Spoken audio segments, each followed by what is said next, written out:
Welcome back to the Insomnia57 League of Legends Online Qualifier.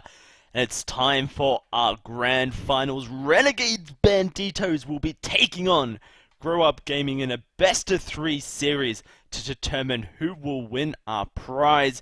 Vedius, it's been a very interesting day of League of Legends. We've seen some people go home sad, some people make their way through this tournament with their chins held up high, and now we've got to the finals, and it should be a great one. Yeah, it should be, as we jump straight into champs like Renegades Banditos, currently sitting pretty much at the top of the UK scene, yet to really be defeated, other than when XL Esports beat them in the online qualifier. But I think we can forgive them for that one, given that they actually had two substitutes, one of which was their manager. So something you and I are used to seeing, funnily enough. But they're not going to be doing that today. They do have a sub in the mid lane, I do believe. Niski is going to be playing in the mid for them, as opposed to their usual mid laner, who I've forgotten the name of. Not DX Alchemist, it's the other one. I believe starts with a C. But I can't remember, so... Kadril. How could I forget Kadril? It's Kadril, yes. So, anyway, jumping into champions like Lulu in the mid. Lulu's going to be banned away. Fiora also going to be taken off the table. Nothing too unconventional so far. Yeah, absolutely. Have to see what preparation the Banditos have put into this team. They had the pleasure, I guess, of finishing their series before uPro, so got to see how they played, see what picks were strong. Poppy now banned away against Ray and Ryu. Have to see if that becomes a problem when it comes into this game. Ray and Ryu played a fantastic game earlier on that Nautilus. And really likes that champion, so have to see what Banditos have got prepared in case that one comes up. It is going to be the champ select disconnected, as we had a TC from the Banditos. So the irony is Hiva was super keen to get the game going, and then it's Hiva that said that Hiva was the one that ended up disconnecting. But anyway, it does appear that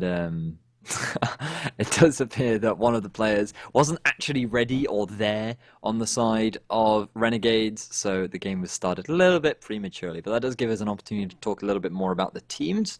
uPro coming in as the third seed for the tournament, managing to get the upset against Exodus.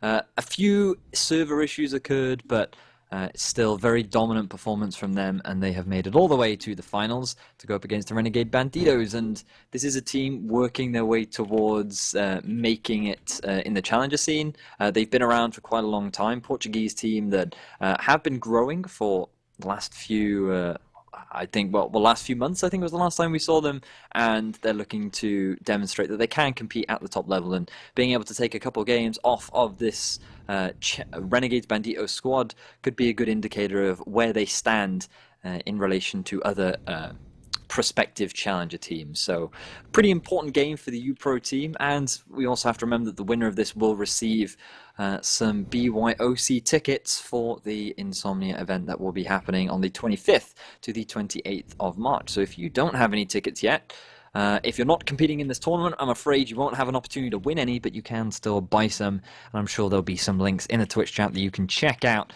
and pick yourselves up some for that weekend, as we do finally return to Champion Select. Yep, so we will have the same bans that we saw. Lulu, Fiora, I believe it was Poppy, then Kindred, and then after that the teams are free to ban what they so desire, and so have to see what they prioritize once again heading into this game. Poppy taken away, Kindred off the table. Pretty surprised to see a Kindred ban targeted towards Impaler, but I should probably call him Mumpaler, but I can't take that name seriously. It's not a serious name. He hasn't changed his Twitter, so it's it's still Impaler. It's still Impaler, right? It's just right. I think and a for lot those of these confused, that is Hiva who's playing support. Not A1, A2, A3, A4, AFFFF.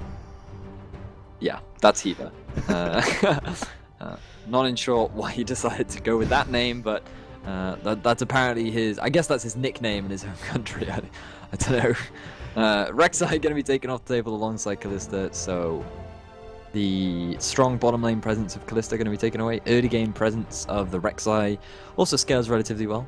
Going to be off. Nidalee left available though, alongside the Alistar. Gangplank also up if Alfari wants to pick that one up. Gragas available too. We've seen a lot of priority put towards that champion.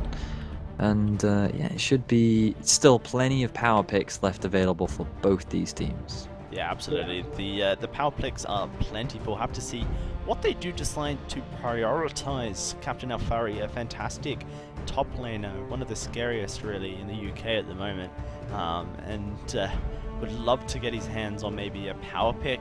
Same goes for Impaler. The Nidalee is available as well as the Elise, which I know that he does like to play, but it is going to be the Brum locked in for Heaver instead.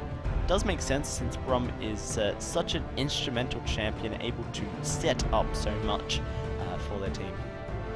Every time you say Braum, I instantly think of Birmingham, because I feel like you're saying he's a Brummy. Yeah, he's but Braum, yes, as you rightly said, definitely strong pick right now. It works quite well against poke compositions as well, thanks to the shield. Problem is his engage isn't actually that reliable. He's more centered towards disengage.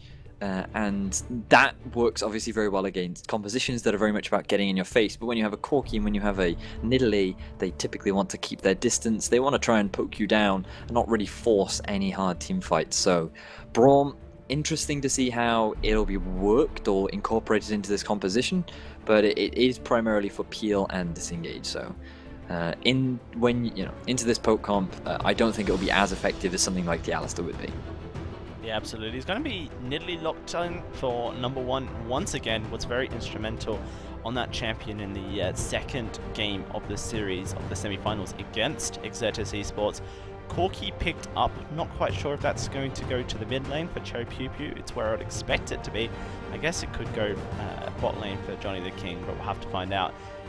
Going to be Gragas in the jungle for Impaler, and Yuki picking up that Lucian. Sorry, so the Lucian Brom lane locked in for Renegades Banditos. We've seen it plentiful today, Bedius, and it's a very strong matchup. We certainly have. It is the Lucian does a great job in terms of lane dominance. He doesn't have very many lane weaknesses. And it depends, when you pair it up with a Braum especially, it is quite a scary matchup to go up against. But Hydro currently hovering over the Trundle. Well, Hydro's not hovering over it, but I imagine if that is going to be a Trundle locked in, then it will go down into the bottom lane, which makes a lot of sense. It works quite nicely against the Braum. You can steal away a lot of his stats with the element, with your Subjugate, and it makes that tanky front line that is typically known for Braum a lot less tanky. So in terms of the early game trading though, it's actually very weak, and the 2v2 matchup that we see right now is heavily in the favor of the Renegades, so I would not be surprised to see something like a lane swap come out from uPro. Yeah, I'm not a fan of the Trundle Ezreal lane. We saw Exertus Esports try to use that one, and it just didn't go very well for them. The Lucian on the side of Johnny the King was able to pressure out the side of Exertus Esports with almost no problem. So might be in the top lane. We'll have to find out. I wouldn't think they would pick it after stomping it so easily, but as you say, maybe a lane swap coming out. Maybe they want the late game, mid game aspects of the Trundle, and going to try and weather the storm. With the Trundle, he's pretty much about the disengage. So when you have that pillar, not only is it easy to catch people out of position, but also in the event that people are chasing you down, you can just quickly use your pillar to prevent any kind of follow-up. So it's probably also likely to be a comfort pick for Hydro, something that he just feels works very nicely. And when we actually get into game, it'll probably make more sense when you see it working out. But it's basically to facilitate the poke composition that you have building up from uPro. Meanwhile, on the other side, it was Ari and Lissandra that I think were locked in. So Alfari will be up on the Lissandra up in the top lane. That will be an Ari in the mid. Ari versus Corki, actually kind of a horrible matchup for the Ari in the early game. It's super easy to get forced under tower, and you don't really have the wave clear to deal with it. And it's actually very difficult to trade against the Corki because your auto attacks don't do as much as his does. So if he lands an ability and you land an ability, and then you go in to land an auto attack to proc that Thunderlords, you actually end up coming out worse in most instances because his basic attacks just do way more than yours do. So it's kind of a rough matchup, which will go in the favor of Cherry early on, but as the game progresses, Ari naturally becomes that assassin. And so as long as she lands the charm, it's quite easy to shut down that Corki. So a bit of a rough early laning phase, which then translates better as the game progresses. Meanwhile, the Lissandra up in the top lane for Alfari, something that he has fallen back onto quite regularly. Just like utility top laner, helps out the rest of his team, provides a bit of additional damage, and is just overall a pretty solid top laner for Alfari. But we don't know quite yet what he's going to be going up against, as Ray and Ryu hadn't quite had the opportunity to lock his final pick in. Yeah, unless it is the Trundle in the top lane. So you seem pretty confident that it's probably in the support. So we'll go along with your analysis here, but Ray and Ryu will have the opportunity to counter pick that Lissandra very possibly, as Hiva did disconnect in the champ select. He has restarted his PC and reconnected to the client, so we should get back into champ select in just a little bit. Both these teams must be at this point etching to get back into the game, having to go through champ select twice now. It's definitely causes a bit of anxiety, maybe a bit of anxiousness to be getting back into the game. So here's champ select for the third and let's say final time. Third time will be lucky. the same picks and bans that we have seen before. Maybe not the same bans, we'll have to see. Sometimes teams troll a little bit, but hopefully they do the same bans, because it's you never know what off-meta top laners or supports, I guess, could be pulled out in a best of 3 finals, especially when a team may feel like they aren't at the same skill level of their oppositions. It's all about kind of What are you trying to cheese. say there, Dowser? What are you trying to say? I know that when my team, the Null Titans, had to go up against the Renegades Banditos in a promotions match, they heavily relied on trying to set up a bit of a cheese strategy, because they knew they couldn't go up against the Banditos on an even playing ground, so they wanted to try and cause chaos and try and cause a bit of cheese as well to try and put them ahead. Obviously it didn't work out for them, but it's definitely a strategy that some players may default to at certain points. I'll have to see if it's the case for these two teams. Yep, well, as you can see quickly, everybody locking in their picks, and the last one to come out is that top laner for Ray and Ryu. I imagine it is going to be the top laner. I don't think you really want to pick a Trundle into a Lissandra anyway. The matchup would quite heavily go in the favour of the Lissandra, and on top of that, Trundle really doesn't get very much from going up against the Lissandra. You get kited quite heavily. Excuse me, sorry, and yeah, it would just surprise me. That's not a Graves, not a Hecarim. Hiva just being a little bit of a troll. It's definitely Lissandra, and yes, now all we're waiting for is this final pick to come out for uPro, and if anything, they've had a little bit of extra time to think about it. So that's a slight blessing for them. They are just going to lock that in relatively soon, I hope. You think that since they've already had their 60+ seconds to talk about what this top lane pick is, they may have come to a conclusion, but they will use the time that they do have accordingly to discuss this one out further. Maybe the team didn't use it to talk strategy and just kind of trolled whilst waiting for Hiva to reconnect. We'll have to find out. Idro will be the final pickup for either himself or Ray and Ryu. Have to see what uPro Gaming have been discussing to go up against this Lissandra in the top lane, hovering over the Dr. Mundo, and it is locked in.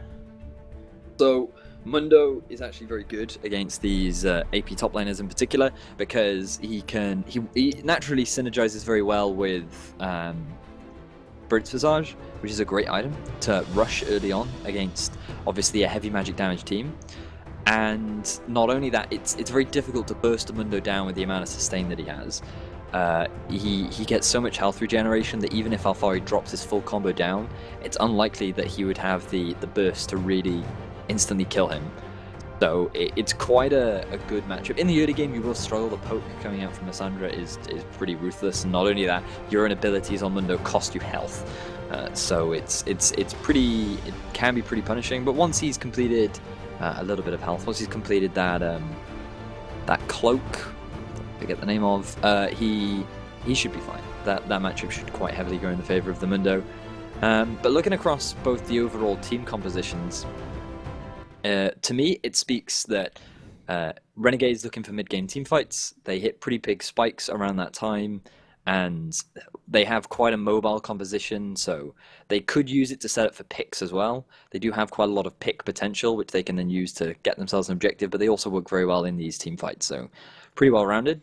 Meanwhile, you just see the natural poke composition that uPro seem to excel at, to be honest. They just keep their distance. They have the jungler, the mid laner, and the AD carry all just poking away from the back line with this two solid front line and disengage from the Mundo and the Trundle to facilitate that hard poke. So you have poke versus teamfight once again, which seems to be a running trend of what we've seen today. Yeah, both these teams basically following suit from the previous games that we have seen. Poke versus engage has been the story of today, and really it's been Poke winning out, I think, Vedius, for Yeah, these for the most teams. part. So have to see how this goes because for uPro, they are definitely the underdogs coming into these finals. The Renegades Banditos have put on a show for us over the last couple of months and shown why they really deserve to be in the Challenger Series, just missing out to Millennium, and so they've decided to come to the UK scene and stomp all the UK players whilst they wait for their opportunity. I guess the problem with doing that is that you may become a bit complacent in your ability. I have seen some of the members of Renegades Banditos maybe play a bit trollish, not so respectful of their opponents, and has caused Renegades Banditos to fall behind quite a lot actually in their Yeah. games. And you know they are mechanically brilliant players, so they do tend to turn it around and put their serious faces on at some point. But this is the Season 6 meta. If you make mistakes early, it can be punished extremely well, and sometimes you just don't get the opportunity to bring games back. Yeah, that's very, very true. We've seen it so far. No real big comebacks have happened today. Whoever starts with the lead tends to end with it. And Impaler does have a tendency to be a little bit over aggressive with his invades, and we have seen from uPro in particular, they do a good job of punishing this over aggressive play. So Impaler's going to have to respect this lineup, but you'd imagine that in the final they would show more respect than normal to their opponents. And with the picks that they've gone for, these are actually very comfort and sort of standard Renegade picks. This is something that you would typically see if if you went up and asked Renegades what would your ideal draft be, it would be one of them. And I don't think they're going to complain, and I think that they will come in feeling confident, given that in the majority, well, in the bottom lane they have the advantage, in the top half it might struggle, but Impaler typically likes to force a lot of pressure up there anyway, so it's still, in terms of the laning phase, it's kind of 50-50, and it's going to largely depend on where the junglers decide to put their pressure, but at the same time, if Impaler overextends and overpressures, uPro are likely to punish him for that, and they can build a lead that way. So we will load into loading screen. Renegades Banditos taking on Grow Up Gaming in the final series of this qualifier, the grand finals of this qualifier, Vedius. And look at those borders, some lovely borders coming out, some lovely skins as well, which is always good to see, you know. However, uPro do have the skin advantage, which means they will win this game. Captain Calling it Alvari. now, are you? That's your prediction. I'm using my expert analyst skills here, Vedius. Can I get that in writing, please? Just It's going to be Captain Alvari who feeds due to the fact that he doesn't have a skin. Right. And, Okay. it's going to cause a couple of problems in this game. All right. Here you go. Expert predictions coming out from Dowsey. He's made the claim. He knows what's going on. He understands the game. And I think he was a little bit upset that a pause has come out, but yeah, it does look like that Johnny experiencing some more technical issues, which seems to be. I mean, we were doing so well earlier on today. It was going so well, and then server Europe went down, which was out of our control, and then everything, like it's so many issues. Very unfortunate. But now we're here in the finals. And the winner of this series will be taking themselves home 5 BYOC tickets, so they will likely be turning up at the I-Series event that's happening between the 25th of March and the 28th. And I do believe you will be there, Dowsey.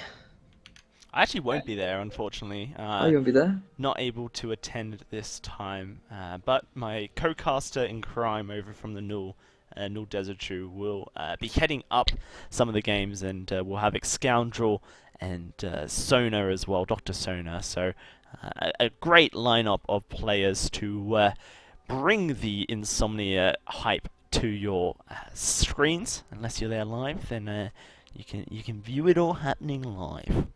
And there are still tickets available, so if you're interested in going, make sure you do check out the multiplayer website, because it is a pretty stellar event, and it's at the NEC again. Last one at the NEC was awesome. It was really, really good. The change in venue, so many subways, and they had these really good food things, right? Which was like a burger. Oh, the burger. That was made of, what was it made? It was like, I don't even know what it was made of, right? But what made it so good was the applesauce, okay? It was pork. It was roast pork. Yeah. Okay. It was meat, right? And they put it in a burger, and then they covered it in applesauce, and it was so good. And it was so cheap as well, right? And it was, and then next to it, you could also buy, right, these small boxes of like potato, they're not like potato squares, Yeah. right? And they were so good. Like, that was pretty much my diet while I was there. That and Subway.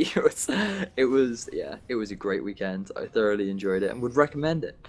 Yes, if you've learnt anything from that, Insomnia 57, Birmingham NEC has fantastic food, and you should definitely head down. And the pork stand at I57, the pork burgers that I think most people fell in love with, hopefully will be there as well, because if they are, it's 100% worth going to I57 purely for those burgers. And obviously there's some cool stuff happening as well. Oh yeah, there's other stuff. I mean, you can sure check that out. But the food, just make sure you check out the food, okay? Because that's the important stuff.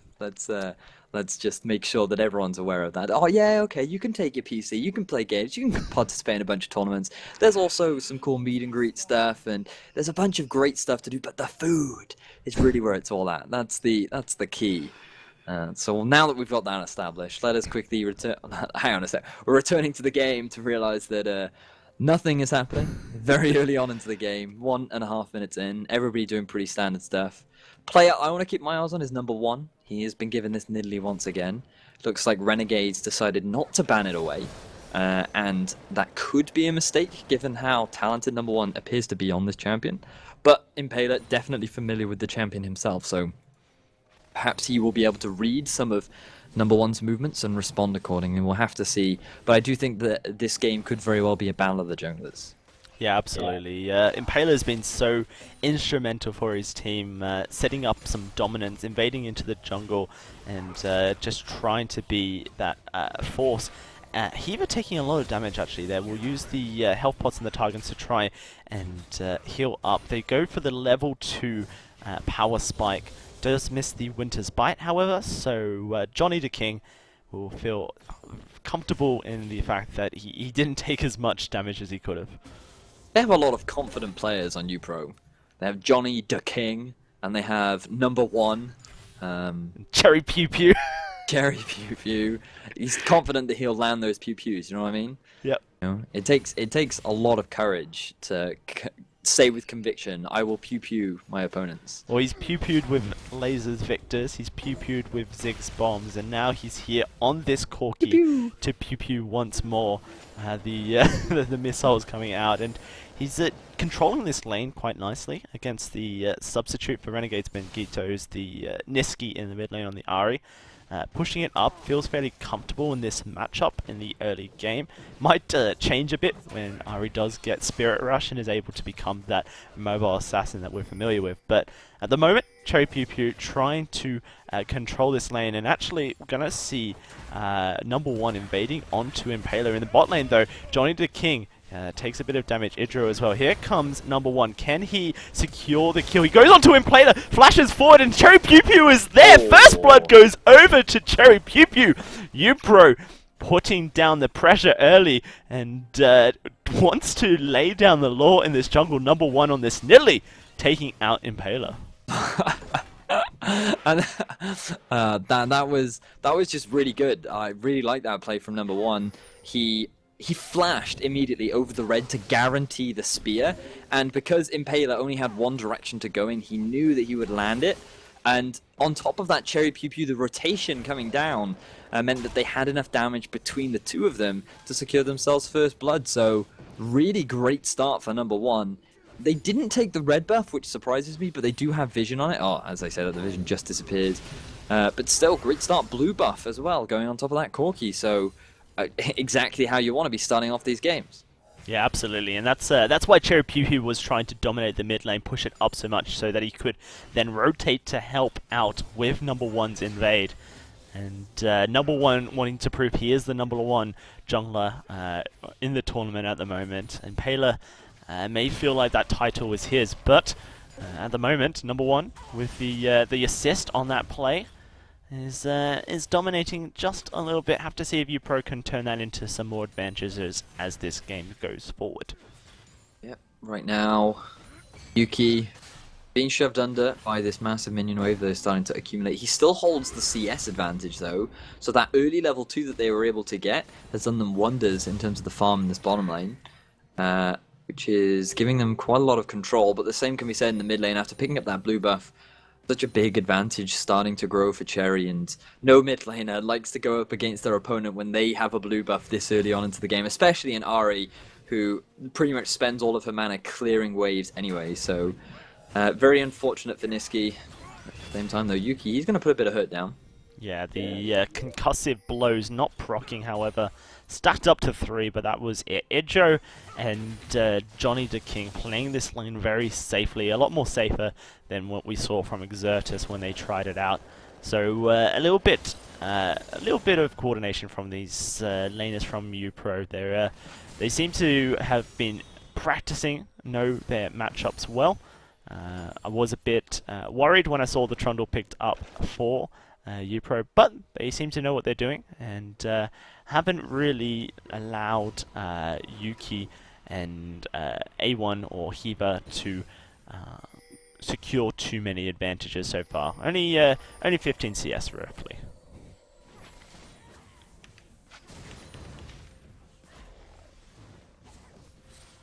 I just realised that my microphone was accidentally muted. I do apologise about that. I was talking to myself, not realising anyone could hear me. But yeah, 15 CS is actually quite a big deficit this early on into the game. Not somewhere that Johnny the King really wants to be. But as long as he's not dying, that's the key thing. And, you know, we already talked about, you know, as you said, the lane is a difficult one for this Ezreal. So the fact, as long as the CS discrepancy doesn't get too big, he can make up for it later. And the important thing is allowing that tier to stack up and potentially... I mean, you really don't want to die, so if Impaler can set something up here, that would be great for Yuki in the bottom lane. Yeah, absolutely. Impaler being patient in this bush. He's going to find Idro, and Impaler lands the body slam onto Johnny. Johnny dodges the explosive casket, but the concussive blows are stacking. Heal and flash used to get away from it. Number one is on the backline. Idro goes so low, he foremost falls. Yuki flashes forward, but doesn't get the kill. Now number one is here, and the teleport comes from both top laners. Rain Ryu not in a good position. We'll have to use that sadism to try and keep alive, but it does not happen because the Frozen Tomb onto that Mundo will stop him. He could not go where he pleased, and that is a kill going over to the Renegades Banditos. So that actually worked out very nicely initially for uPro because they're able to get out alive, and on top of that they burn all of Yuki's summoners, and it was just really great sidestepping coming out from Johnny to avoid that explosive casket. But then when the double teleport comes in, oh, hang on. Oh wow, iPro caught out a little bit here. They weren't able to proc the concussive blows though, so he will walk away once more. But has to be careful because the damage and poke coming from Yuki and Hiva is very hurtful. Yeah, it certainly is. But yeah, just that double teleport was actually a really bad decision from Ray and Ryu because it pretty much separated him from the rest of his team when they weren't in a position to continue on with the fight, which meant that Alfari could just use all of his crowd control to lock down Ray and Ryu, and then the rest of his team could just focus their attention onto him and shut him down quickly, so his health regen couldn't be of any use to him. And it would have been a great fight for uPro if they would just had disengaged from that situation due to all the summoners that were burnt, but unfortunately they ended up giving away Ray and Ryu's life, and I think off the back of that, Renegades are going to be pretty happy with that kill.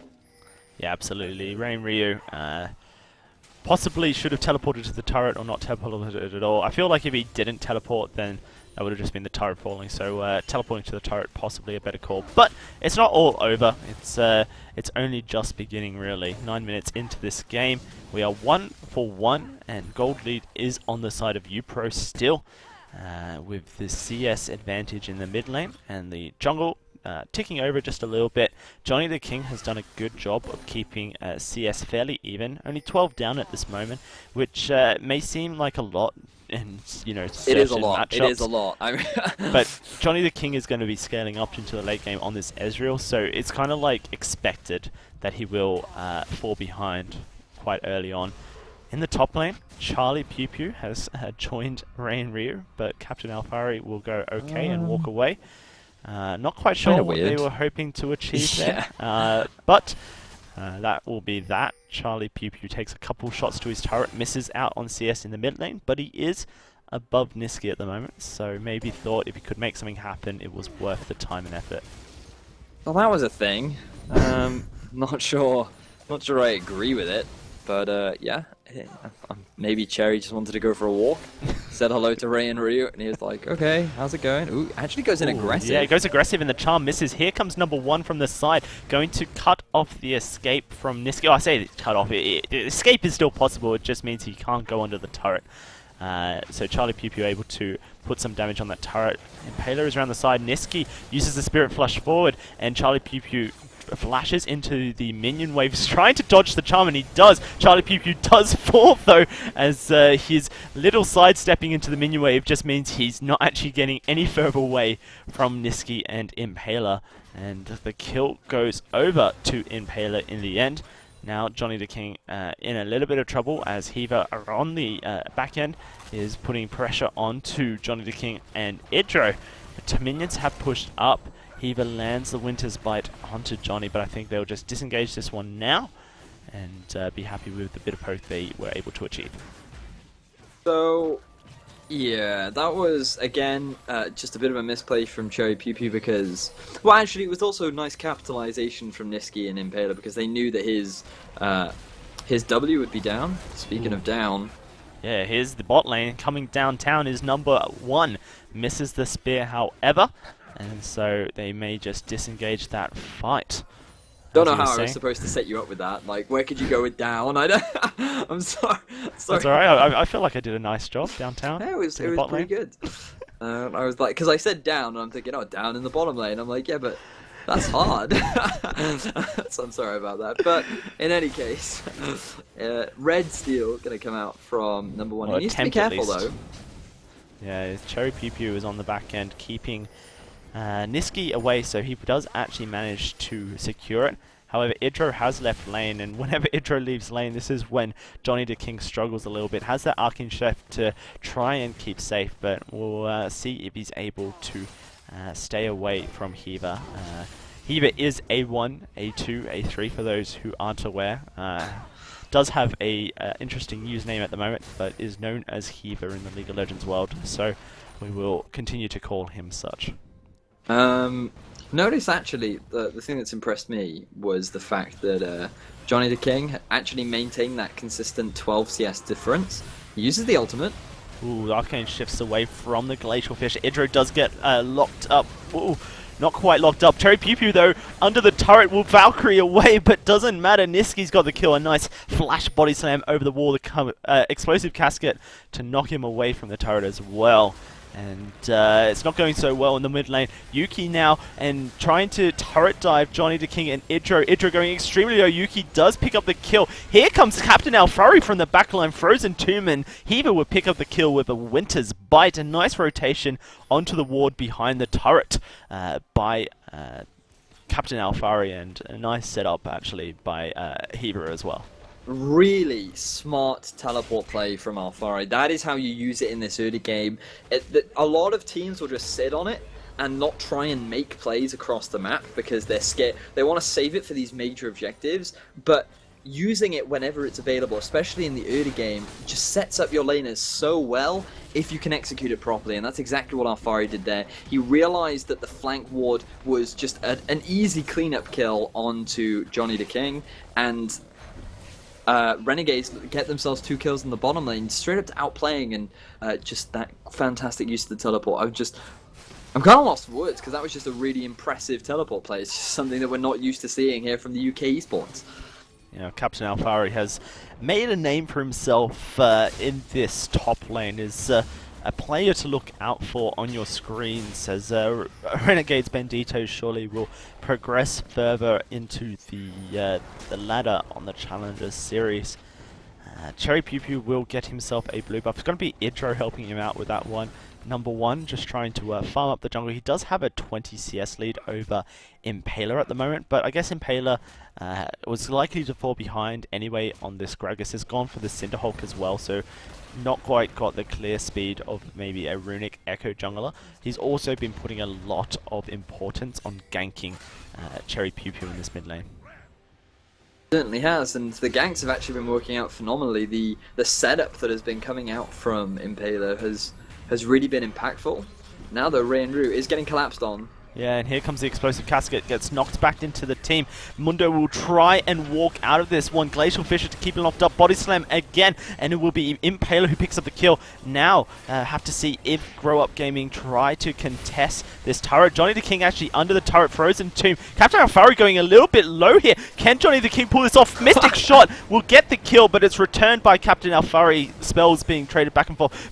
Cherry Pew Pew trying to juke out the spells from Niski, but will fall in the end. The charm to the face will help secure that one for himself, and now that's going to be the first outer turret of the game secured for Renegades Banditos. They are currently 6k gold up in the lead, 8 kills to 2, and trying to take apart this game piece by piece.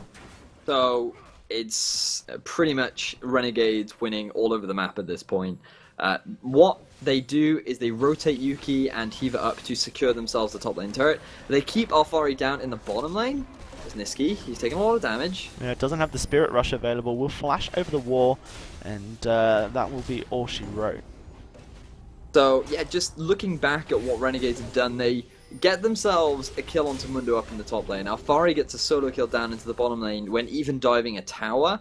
Niski gets a solo kill in the middle lane, and then to add on top of that, Renegades get themselves a tier 2 tower up in the top lane as well. So that small gold advantage that they had has swung so heavily in their favor off of the back of making plays literally all over the map.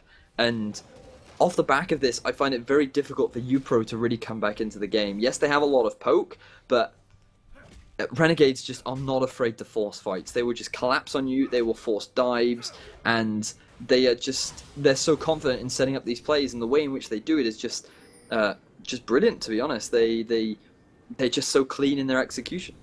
Yeah, now they're going to set up in this river, try and make something happen. uPro actually trying to bait out with that special delivery package on Corki, but it does tick over, so that will not be available. Now Yuki in a terrible position as number 1's going to try and aggress onto them. The True Shot Barrage is soaked up by the unbreakable shield of Hiva. And Yuki happy to burn all summoners to get out of there, but he does manage it in the end. So, just a bit of trading of summoners right there, as you said.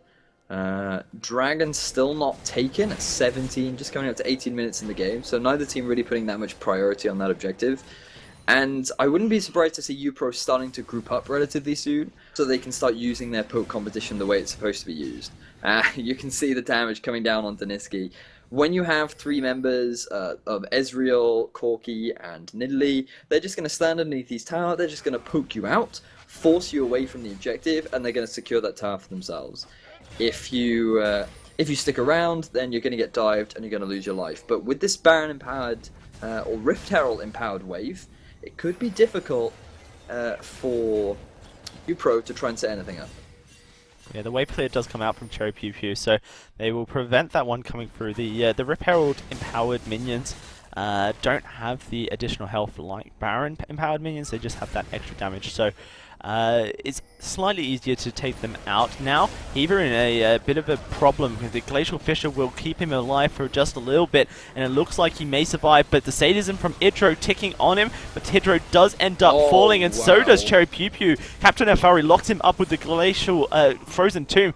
The nice body slam explosive casket from Impaler will find Johnny the King as well. 3-0 goes over to Renegades Banditos. What looked like Hiva being caught out turned on its head by the Banditos, and they pick up a turret in the mid lane as well. Problem is, a lot of resources from uPro were invested onto the Braum to try and shut him down, and because of that, they then lacked a lot of damage to turn their focus onto the rest of Renegades. But not only that, another phenomenal TP from Alfari to come in from behind. You can see the ward literally in the middle of the lane. Alfari just teleported to that, and given that Corki had no escapes left, he was so easy to just get collapsed upon by that Lissandra. So just great teamwork, great team play overall coming out from Renegades, but it's also just a demonstration of their individual mechanical prowess and how in any situation they can comfortably turn it around thanks to good decision making and good positioning. 20 minutes into this game, and Renegades Banditos have themselves a 10,000 gold lead. 11-2, as you have said. 5 turrets advantage over their opponents. Grow Up Gaming put on a performance against Exertis Esports, tore them apart, and definitely deserved their place in these grand finals. But maybe they've met their matchup in Renegades Banditos. They've certainly fallen behind in this game. It is a best of 3 series though, so despite what the result of this game is, they will have another one to try and put some points on the table for themselves. And at the moment, it's a game of scale up for the uPro lineup. They've got that Mundo, they've got that Corki, and the Ezreal. I guess Nidalee will scale up alright as well. Doesn't have the Rod of Ages, so not as much as we've seen in some other games. But we'll have to see what they do now. Hiva taking the brunt of the force again. Yuki on the backline with a lovely culling onto everyone to push them away. Looks like that will be it for that little bit of an engage. Yuki knocked up by that frozen pillar, ice pillar even, but it doesn't really mean anything. No, so right now, grouping up from Renegades Banditos, they're going to try and continue this pressure. They want to try and break into the base. Oh, wow. Alfari from the flank. Yeah, number 1 gets locked up in a Frozen Tomb, flashes away. Actually, he heals himself, but the explosive casket from Impaler will prevent him from being able to get away. And now Banditos group up in this mid lane to take down their first inhibitor turret, and they succeed. Now it's going to be the engage onto the team. Rain Ryu taking a lot of damage, Sadism ticking away. Johnny Be Good, the King even trying to put down some poke damage, but it will be the inhibitor shortly falling. Niski dashing around with the Spirit Rush is on the back line as Rain Ryu taking so much damage falls. A double kill via the Spirit, or the Fox, whatever they're called, will kill. Niski hits those, and a 3-0 inhibitor turret and inhibitor for Renegades Banditos. They're really in the lead of this game, able to do pretty much whatever they want, and Grow Up Gaming kind of looks lost for sorts. Yep, they struggled really since the start of this game. They were put behind in the bottom lane, And really just great TPs from Alfari have been a large reason as to why Renegades have put themselves in the position that they're in. Alfari consistently applying pressure into the bottom lane, setting Yuki and Hiva up for success, has just allowed them to just steamroll through the rest of the game. And Alfari is just playing really well on this Lissandra, but you also have to give credit to Impaler. His ganks in the mid lane helped Niski when he was struggling early on. Remember that First Blood went over to number 1, and they've only had 2 kills this game, so there has been no opportunities for uPro to actually get back into this game simply due to Renegades consistently dictating the pace and controlling the map with superior vision. Just have a look at the wards that are coming down. They've got 2 in the enemy base, and the entire top half of uPro's jungle is just covered in vision. So it's just a demonstration of how Renegades have done a great job of controlling the map throughout this game. Yeah, I kind of like the bit of trolling that Impaler was doing to Hiva there. Hiva trying to clear out vision in the Baron pit, and Impaler chucks a barrel over to start up Baron, so Hiva having to jump away from the Baron to not take any damage. But it shows that the Banditos are very comfortable in what they're doing. They're very comfortable in the lead they have accumulated. The flash body slam onto Chopupu, and Chopupu uses that special delivery to try and escape out. Captain Alfari, Frozen Tombs in the middle of the fight. Rain Ryu tanking up a lot of damage. Sadism now popped. iPro going very low. Yuki going forward, and now Johnny the King will fall to Yuki. Charlie Pew Pew was able to escape. Health bars are very low on the side of everyone, really, and have to see which team is able to press their advantage. It's the Nexus turrets now the focus for Renegades. Banditos, spears being flown out, but not quite connecting. They're looking like they should be able to take this one down. The turret is destroyed. A spear does connect, and number 1 looks like he wants to go in for a bit of fight. Lands a spear onto Impaler, who just jumps over and peels the damage coming through, wanting to try prevent any more damage onto the rest of the lineup. Captain Alfari, Hiva, Yuki, all very low, and Impaler, the big tanky fat man that he is, just tanking everything up. So Renegades will walk away from that one. They secured themselves a Nexus turret and a kill, 15-2 at 25 minutes into the game. So Impaler going hyper aggressive, sees that Johnny the King is in a position where the explosive casket could knock him into the rest of Renegades. Problem is, the ultimate that came out, not the ultimate, the package that came out from Cherry completely split up the team and sort of interfered with that engage coming out from the Renegades. So the rest of the team wasn't able to quickly collapse down onto the Ezreal, which meant that he was able to escape and he started doing that damage. But thanks to the positioning of Yuki and thanks to the aggressive nature of his playstyle, he just walked up, used the dash to close the gap, and pretty much did the damage needed to secure that kill onto Johnny. So bit of a messy play, no major objectives gained off the back of it, but Renegades do get themselves another kill. Yeah, absolutely, and they're going to continue pressuring onto the base of Grow Up Gaming. Rain Ryu has to pop Sadism once again. Hasn't really hit that point of being a big tanky Mundo. Will try and get onto Yuki, but just finds himself locked up in a terrible position. Glacial Fisher will knock them up again. Here comes the teleport from Alfari. Flashes and Frozen Tombs. Niski gets the kill onto Johnny the King. Now Rain Ryu will fall. The kill goes over to Yuki. Niski just flashing that mastery to show uPro they are the champions of this game so far. iPro now going to fall, gets knocked away from this turret, the barrel onto him, and so much damage. Impaler is unstoppable, picks up the kill. They're going to focus onto the rest of these inhibitor turrets, and Nexus turrets I mean, and they will fall. Now the Nexus, the target for Renegades Banditos, who should take game 1 of this best of 3 finals series very convincingly over Grow Up Gaming. 51.8 gold to 39.1, almost a 20k gold advantage for the Renegades Banditos.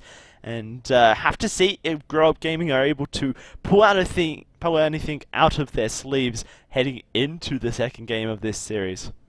Yeah, it's going to be a tough one for uPro given how dominant Renegades were during the laning phase. Great use of the teleports from Alfari to pretty much set up his bottom lane for success, and Impaler consistently ganking that Corki in the middle lane, helping Niski through the rough early laning phase and getting to a point where he can just straight up 1v1 the Corki, meant that Renegades were winning from every single lane, and you can just see that with the score. Only 2 deaths on the entire team is a pretty impressive feat here in the finals.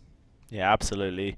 Renegades Banditos take home the first victory of this best of 3 series. We're going to take it to a short break, and straight after we will head into the second game of this series. Guys, if you want to see who will take home game 2, then stick around. Don't go anywhere. Coming up very shortly.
Welcome back to the Insomnia57 League of Legends Online Open Qualifier.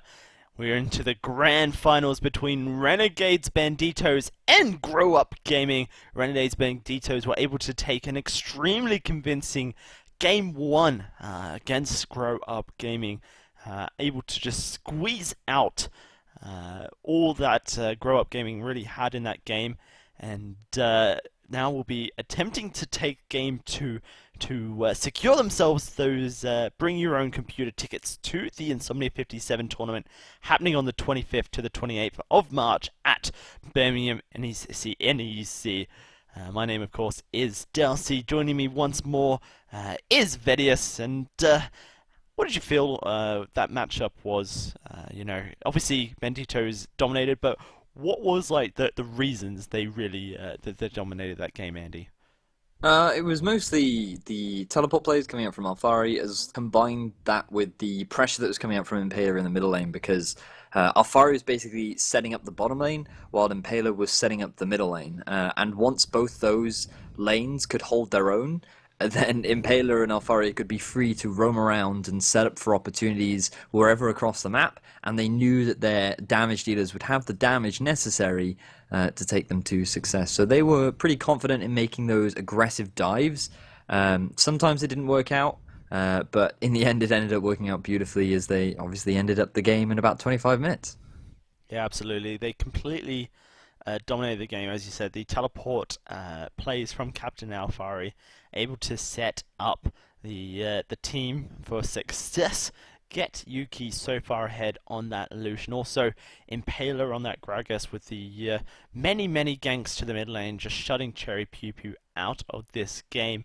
And I'd like to see if uPro decide to change things up. I'm not quite sure they played a game like we've seen from them, Obviously, the start of the game was very uPro-esque, with number 1 invading the jungle of Impaler, Cherry Pew Pew also supporting with that invade, and they ended up getting first blood onto Impaler. But the rest of the team just didn't feel like they were playing on top of their form. It's almost like they had given up already, and I would like to see Grow Up Gaming really bring it back in this game.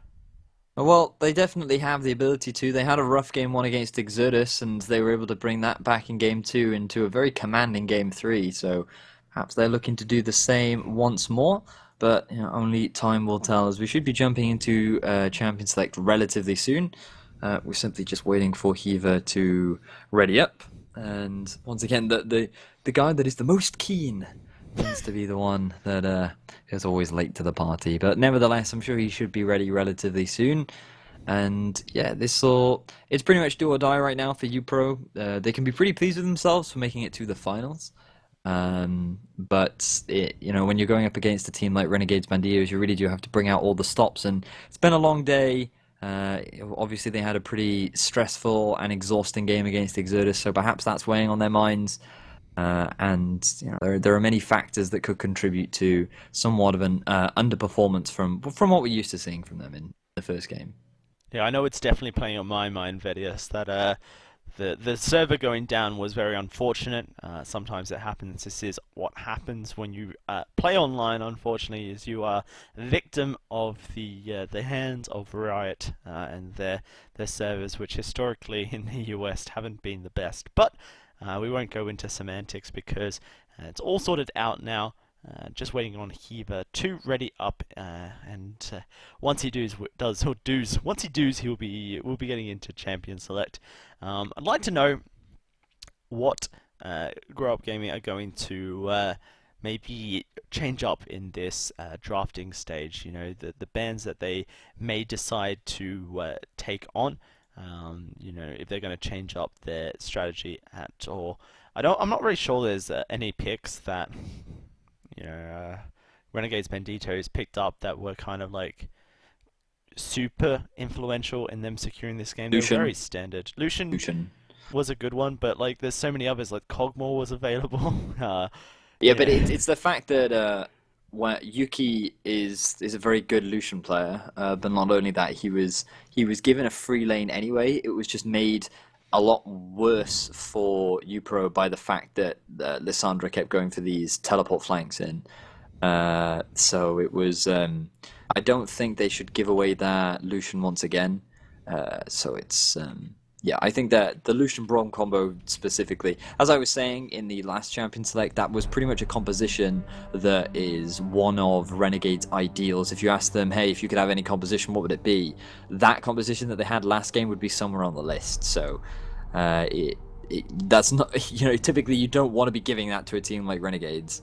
So uPro are going to have to change something up because I can't imagine that they'll beat Renegades at their own game. Yeah, going to be getting into picks and bans. Fiora, once again, prioritized by this uPro gaming setup. So going to be wanting to keep Alphari off of that champion. Obviously, Alphari likes that Fiora, likes playing those carry top laners. And not really a surprise. Have to see what the Banditos decide to ban away. They are on this red side, so some of the picks that they may have thought they could pick up in the previous game by not leaving them open, they may reconsider it. Lulu, once again, their first ban. So yeah, nothing too unconventional coming out from either side really. The Fiora are going to be taken away. Probably target ban towards Alphari, to be totally honest. Lulu, just a very strong meta mid laner right now. Provides so much utility, can work in pretty much any composition. Kindred once again, so not too much changing in the bans from uPro. I imagine Kalista will be the next ban. Definitely don't want to give Kalista away to Yuki. Nidalee going to be taken off of number 1, which makes a lot of sense. Respect going towards that jungler. Yeah, I do expect the Kalista to be next. But that is going to leave Lucian Braum open once more, so they're going to have to put some priority on either the Lucian or the Braum, because I just don't feel you can give that away to Yuki and Hiva again. Yeah, now I'm trying to think back to game 1 and try and remember what was that ban that it was Rek'Sai against number 1, I believe, that they ended up banning out. And as you quite rightly projected, Kalista was the final ban for uPro, so have to see what Banditos do end up banning. It is the Rek'Sai, leaving up a can't remember who was the Rek'Sai, Lulu, and I don't know. Nope, not a clue. Doesn't matter. Doesn't matter. Poppy. It was Poppy. Oh, okay, there you go. Priority of Poppy going on to Ray and Ryu, but you're going to see a Lucian. You're going to see a Lucian Braum or a Gragas Braum. Or a Lucian Gragas. It's going to be one of those 3 combinations. I can guarantee it. That will be the priority. But it'll be Lucian, Braum, and Gragas that are picked up on this rotation. Poppy from Ray and Ryu. He managed to get the 1v2 outplay against Exodus. So definitely a talented Poppy player. But Alphari has seen his fair share of Poppy, and he might actually bring the Trundle at himself, because it does quite well into the Poppy. It would not only deny that away from Idro, but it would work out quite favourably in terms of the 1v1. Can't imagine they will pick it up now, though. As I've already said, Lucian and Lucian, Braum, and Gragas are likely to be the priority for Renegades. Yeah, there's the Braum. Have to see what they pair it with. It is the Lucian, so listening to the cast of ES they go, oh yeah, Lucian Braum, good idea. That's exactly what they were doing. This guy is so smart, we should listen to him all the time. Okay, I'll tell them what to pick next. Katarina and Galio. Would be really good combo. Would it be the first Set that AoE up. It's really exciting. Basically the counter to Poppy, I'm pretty sure. So that'll be a true test as to whether or not they are actually listening to the stream. I think Katarina's really good right now, to be fair. Her only counter her only counter is exhaust, which is kind of a really hard counter, by the way. But number 1, gonna go back to this Zac. He actually had a great game 1 with it in a game versus Exertus. But he wasn't really able to translate any of the early advantages he gained into achievable leads. So it didn't quite work out as nicely as they had hoped, but still he did have a good showing, especially in the early game, so not that surprising that he's going to fall back onto it. Janna as well for Idro. Don't think we've seen Idro play Janna yet. We have. Oh, did we? Yep, in game 1 as well. Oh, uPro very aware. When uPro were playing in the Insomnia 56, they prioritized Zac onto number 1, previously known as Retavo, you may remember. Oh, And, Retavo! Oh, this is Retavo! This is Retavo, right. and so okay, I wish I'd been told that ages ago. and so Zac was heavily countered by Janna every time they played it. And so now they've basically always played Janna when they lock in Zac to make sure that the enemy team can't have the Janna. Not sure if it's the best pickup, considering that Brum was locked in, so they could have gone for something else, but they do decide to go for it. At least now locked in for Impaler. That is a Trundle in the top lane, most likely for Captain Alfari. On the side of uPro, they're going all in, a little bit crazy. We're seeing the Draven and the Diana locked in as well. So Diana's gonna get camped. Okay. Sorry, Cherry. There's no easy way to tell you this, but Impaler is going to camp you, especially pre-6, because Diana has no way to escape. She only knows how to go all in, and it's once you hit 6, she can suddenly turn a gank around in her favor because she has a surprising amount of damage, especially with the Abyssal Scepter. But when you have the least this early on in the game, it's brutal. You're just going to get camped so hard. At least that's what I predict will happen from Impaler. And there's the Trundle pick you see from Alfari, picking it into the Poppy. Does make a lot of sense. A favorable matchup for the Trundle, especially seeing as the Poppy will typically go full tank, and it's very likely that we'll see the Titanic Hydra coming out from Alfari, going towards that tanky sort of DPS build. Yeah, so we have a very teamfight orientated composition coming out from the Renegades Banditos. You have the early game presence of that Elise, and you combine that up with the team fighting prowess of the Orianna, combined with the mid game spike that you get from Lucian, and the peel that the Braum will provide is just very well-rounded teamfight composition. The biggest issue they will have is actually finding a reliable engage. Meanwhile, I don't think that might be that much of an issue for them, because side of uPro is all about setting up for that engage. You have the Zac, you have the Diana, you have the Poppy flank as well. And I mean, Poppy can get that speed boost and just run straight at you, so they're going to be looking for fights as well. But I do feel in terms of the actual ease to play, Renegades have an easier teamfight composition to run. Because all you have to rely on is positioning and setup. And as long as you can force the enemy team to group up, which they will do because it's a Diana, a Poppy, and a Zac and a Draven, it's quite easy to land that Orianna ult. So once again, I prefer the draft coming out from Renegades. I feel like this is a composition that they know very well. But at the same time, uPro falling back to a couple of their comfort picks as well. So we'll have to see which comfort picks are able to come out on top. Yeah, absolutely. uPro kind of defaulting back to some of these carry laners that they have, the Draven and the Diana. If they do get ahead, will do tons of damage. But if they're not able to, then it may cause defeat for uPro. Really excited to see Rain Ryu on that Poppy once more. The 2v1 outplay that he was able to do against Exertus Esports was nothing but magical. So hoping magical, yeah, hoping to see something similar from him against Captain Alfari, and it would be Impaler if it was the same matchup. Though when you say those two names, Captain Alfari and Impaler, it doesn't sound as plausible anymore. So we may not be able to see something as magical as that 2v1 play. See, when I describe something as magical, to me it's kind of like dreamy or I don't know, wondrous. Just, like a beautiful bed of flowers with butterflies and birds, and everything is lovely. When a Poppy 2v1 someone, or 1v2s even, that is not magical. That is a slaughter and an embarrassment. You should not get outplayed in a 2 versus 1 by a Poppy. It is, I don't know, magical is not the word that I would use. Unfortunate is probably a word I would use. But yeah, outplayed, wrecked. For many assortment of words, but one word I would describe as magical are wizards, because back to the wizards. Fun fact, if you put a wizard's hat on anything, literally anything, it is no longer scary. I mean, I'm not even kidding, right? Let me give you a couple of examples, right? Let me give you Gandalf, lovely wizard, everybody loves him, he wears a wizard's hat. Saruman does not wear a wizard's hat, does he? And he's the bad guy. If you put a wizard's hat on him, nobody would take him seriously. Everybody would think that he's just this lovely old man who's gone a little bit crazy. You know? Another example, Harry Potter, Voldemort. Harry Potter wore a wizard's hat. Did Voldemort ever wear a wizard's hat? No, because nobody would take him seriously. He would look ridiculous. And that's what I'm saying. All you have to do is if you're feeling afraid or there's something that concerns you, all you got to do is put a wizard's hat on it. Bosh, Bob's your uncle. No longer will that be a scary thing. So to face your fears, just put a wizard's hat on him.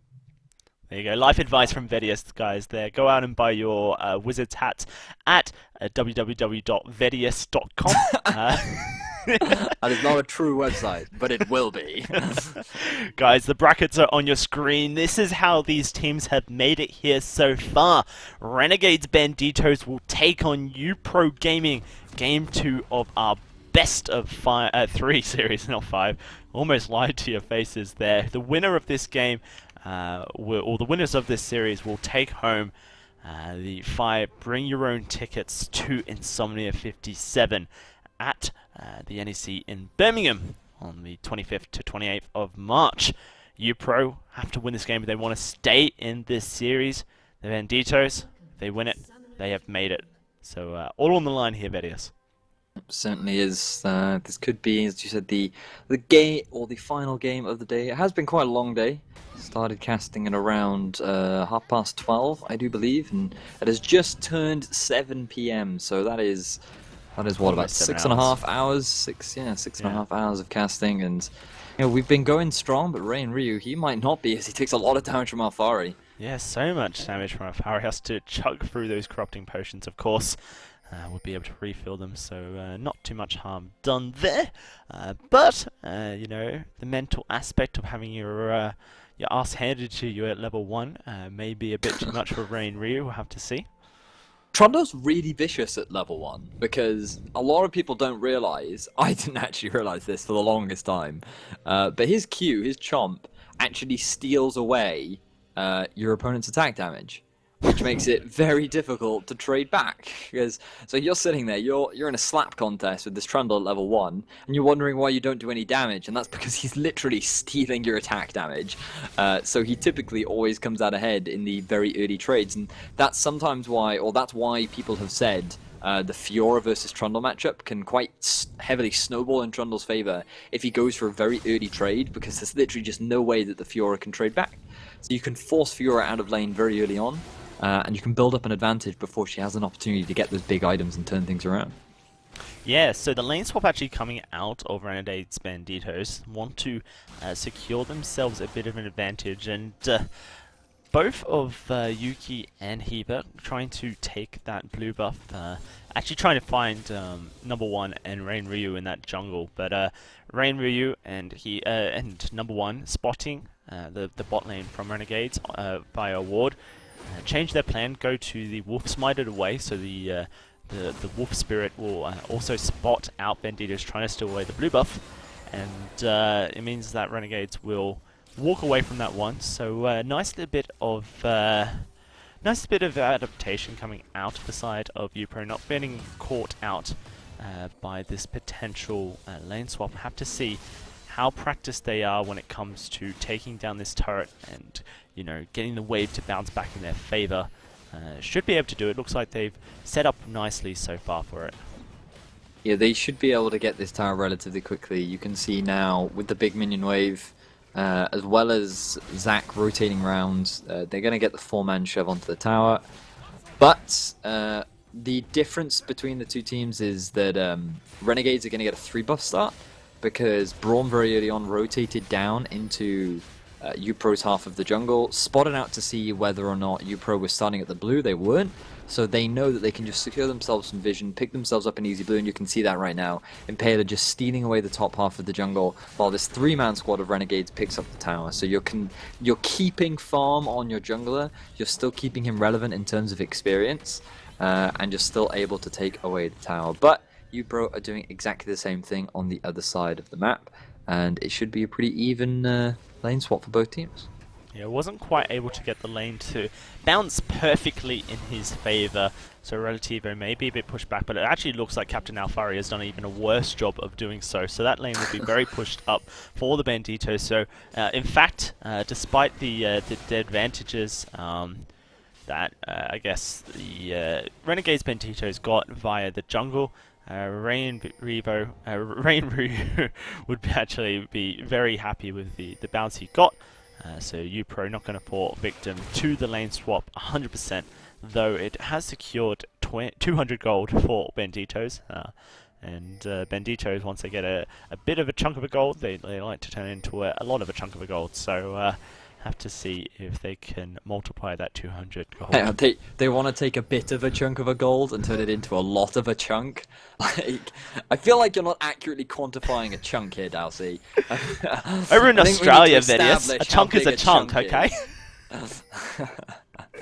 Well, Rain Ryu actually caught up on the cocoon. The Winter's Bite as well will apply the concussive stacks, and one more auto attack will secure Impaler that first blood on that Elise. And this is what happens when you get a little bit greedy for farm. Rain Ryu, whilst he did get the wave to bounce in his favour, the immediate lane swap from Renegades Banditos put way too much pressure on him, and he falls victim. So Banditos definitely do come ahead in this lane swap. They will secure their second turret of the game, actually teleport by Rain Ryu to help his bot lane secure the turret in the top lane as well. So but have maybe a look a at wasted summoner. Have a look at the tempo, because the fact that Renegades were able to set this up sooner, and they have 4 members down in the bottom lane, means they can start doing damage to this tier 2 tower, and there is absolutely nothing that uPro can do about it. So the fact that Rain Ryu died right there was a big misplay. I feel like when he had the wave bouncing back in his favor, he should have just tried to clear as many minions as possible. He knew that Lucian was going to be coming into the bottom lane. He knew that Renegades would look to try and set up a siege onto this tier 1 tower.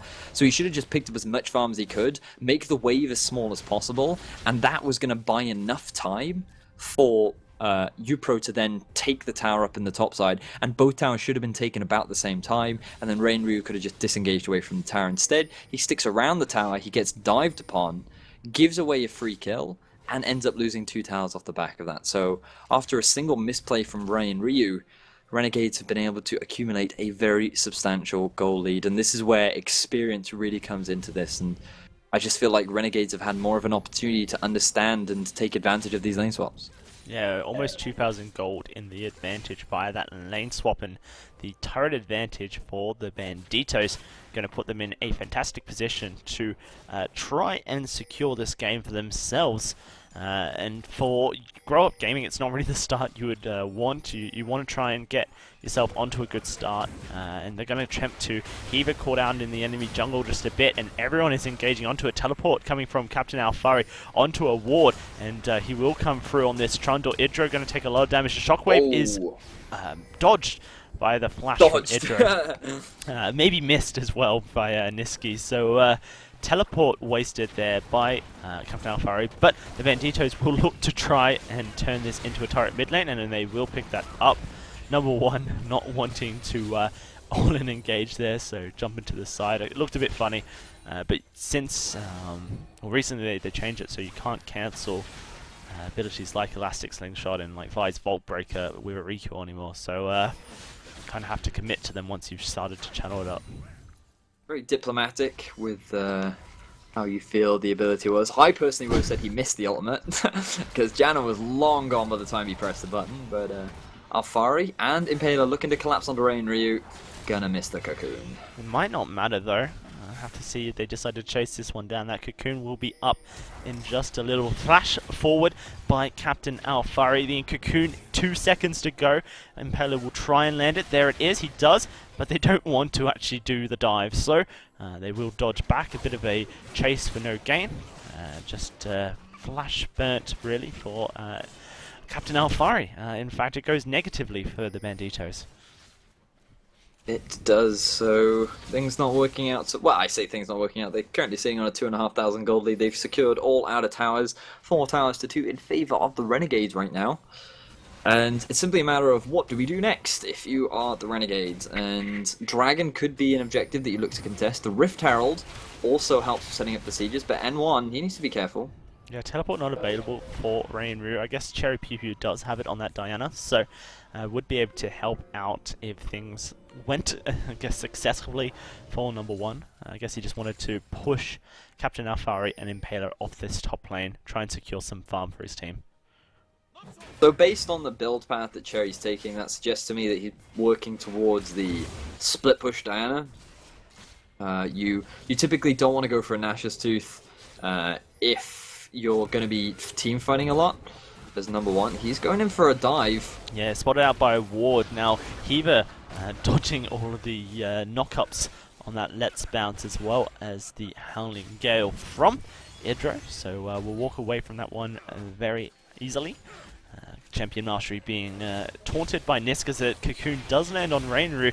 Have to see how the Banditos follow this one up. A nice Howling Gale from Idro will disengage the fight. And Banditos now looking to put pressure on this mid lane inner turret. Certainly are. They don't have the numbers advantage. Teleport is unavailable for Alfari. He's not even level 6 yet. Could be a bit of a problem. I imagine he's going to hit it relatively soon though. And it's just a matter of Renegades not going for a bloody game, just playing the macro game really, rotating around, understanding the positions. Eva gets collapsed on. Yep, but the Banditos just gonna walk able away to once again disengage the fight. Number 1 not really landing these elastic slingshots onto anyone, and if he's not able to land the CC, he has a lot of the major CC on the side of Grow Up Gaming, so if he's not able to land that, it means that these fights don't go well. But he's landed onto Yuki, knocking him up. Heal comes out, the shockwave onto number 1, he gets blobbed. Ryu gets popped in the top lane. Captain Alfaro picks up the kill, and now teleport from Cherry will actually keep number 1 alive for just a little bit longer, but Niski actually gets the kill. So now Johnny the King gonna fall very low. He will fall. Double kill goes over to Niski, and a singular kill to Impaler as well. Cherry Pew Pew wasting that teleport to try and keep number 1 alive. Really did nothing for the team, and now Banditos will secure this mid lane inner turret. They go 8k gold, 6k gold. No, numbers just kept going up, and I wanted to go down. 6k gold up in the lead, and 5-0 at this 11-minute mark. So this all stems back to that successful lane swap that Renegades were able to pull off. They managed to get the turret advantage, and that gave the tempo heavily in their favor. What they started doing was grouping up and using the item spikes as well as the gold advantage that they had to just force these objectives. And they're also taking advantage of the fact that there is very little wave clear available on the side of uPro. This Diana, I said that she was going to get camped, but in fact they've just done a great job of denying her, prevented her from actually getting any farm and really being involved in this game. Look at this. He's actually 1v1ing the Diana right now. Yeah, now she's going to be in trouble as Impaler has joined the fight, as out of mana as well, and Nitro just leaving Cherry Pew Pew to die. Actually, the nice flash over the wall will mean Cherry Pew Pew lives to tell the story of the time he ran away from Impaler. So, gonna continue on with that 0-0-0 scoreline, and Grow Up Gaming. Hey. Go on. Better than 0-1, eh? Better than 0-1, yeah. Definitely better than 0-1. You're not quite feeding yet. You know, 0-1-0 in binary is actually 2. I didn't. I thought it was just 1-0 was 2. No, because as from what I recall from my electronics, it goes from. It doesn't matter if it goes from right to left, but it's 1, 2, 4, 8. So if it's 0, if it's 0-0-0, then it's obviously 0. But if it's 0-1-0, that would make it a 2. If it's 0-0-1, that would make it a 4. And then depending on where you put ones, you just sort of add them all together. There you go. You learn something every day. As 1-0 is 2, apparently. No, not 2. Anyway, Shockwave lands onto Cherry Pew Pew.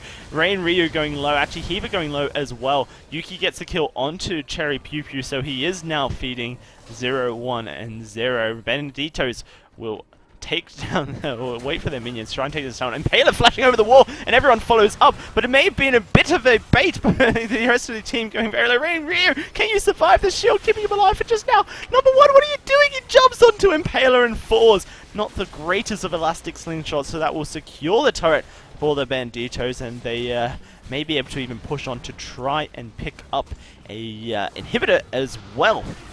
And it's just not going very well for this team at the moment.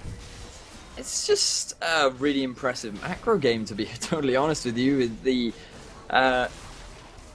Renegades haven't really tried to force fights, they've just rotated around the map. They've consistently pushed their vision line up every time they've taken another row of turrets, and they've just been out-rotating their counterparts. It's really quite impressive to see. This is very clean, professional League of Legends, to be totally honest with you. I'm sort of taken aback by how clean this actual, what's the word I'm looking for? The execution. The execution of this team play is very impressive. Absolutely. Banditos, not like playing this like.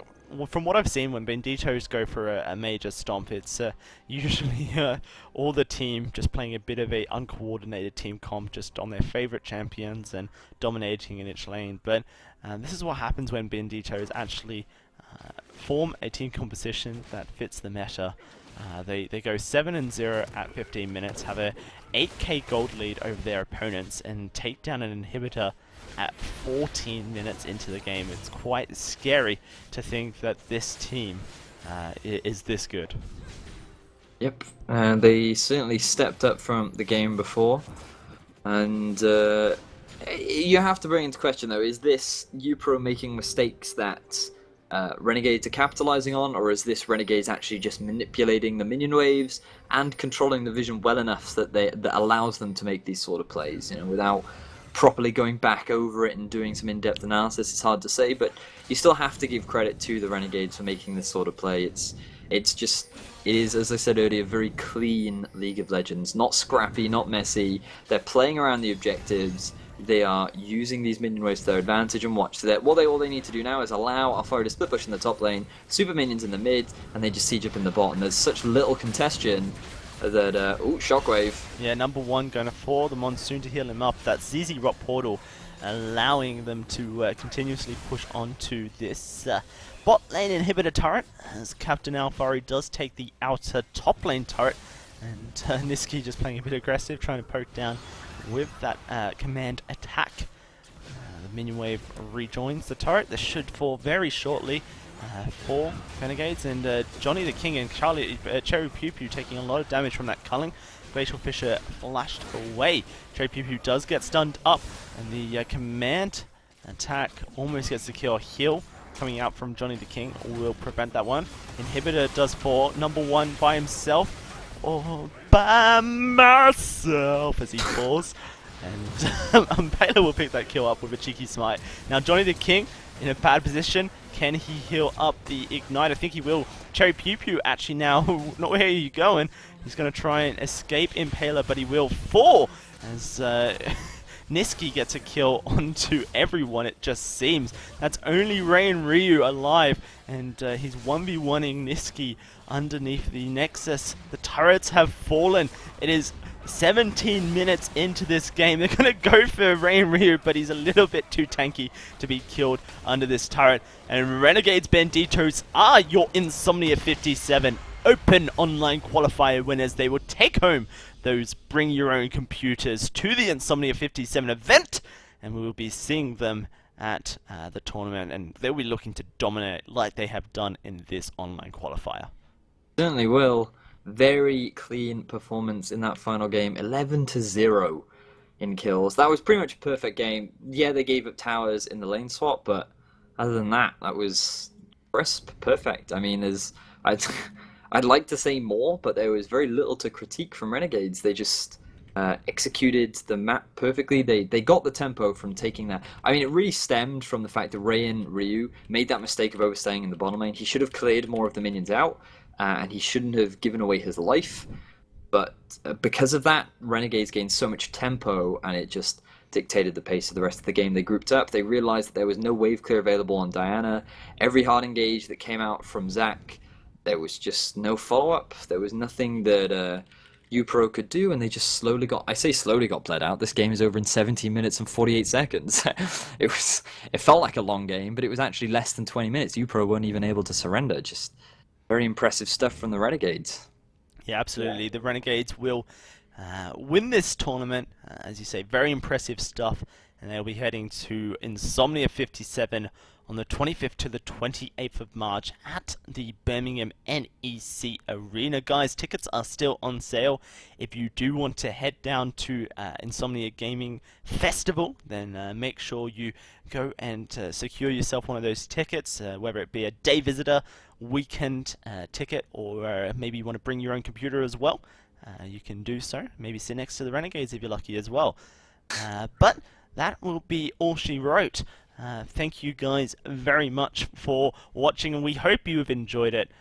Thank you very much to Andy Vediastay for joining me for this this cast. I had great fun, Andy, and I hope you did as well.